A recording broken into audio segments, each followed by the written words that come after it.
জানেন কি, মেয়েরা সবসময় বাস্তবতার কাছে অসহায়, কখনো তার পরিবারের কাছে, কখনো তার স্বপ্নের কাছে, কখনো তার ইচ্ছের কাছে, আবার কখনো তার ভালোবাসার মানুষের কাছে। জানেন কি, একটা মেয়ে তার জীবনের প্রত্যেকটা সময় অন্যের জন্য বেঁচে থাকে। জন্মের পর বাবা মার জন্য, বিয়ের পর স্বামীর জন্য, সন্তান হবার পর সন্তানের জন্য। তাদের জীবনে কোনো চাওয়া পাওয়া থাকে না, যেটা থাকে সেটা হলো সবাইকে নিয়ে বেঁচে থাকার স্বপ্ন। মেয়েরা পারে না তাদের ইচ্ছা মতো চলতে, পারে না কাউকে ভালোবেসে সুখে থাকতে, পারে না তার ছোট ছোট স্বপ্নগুলো পূরণ করতে। যদি বাবা মার কথা মতো চলে তাহলে সে খুব ভালো মেয়ে, আর যদি বাবা মার কথা অবাধ্য করে চলে তাহলে সে খুব খারাপ মেয়ে।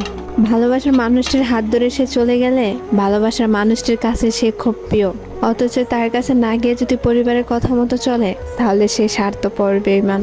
শুধুমাত্র একটা মেয়েই জানে এই সমাজে চলতে হলে কত বাস্তবতার সাথে যুদ্ধ করতে হয়।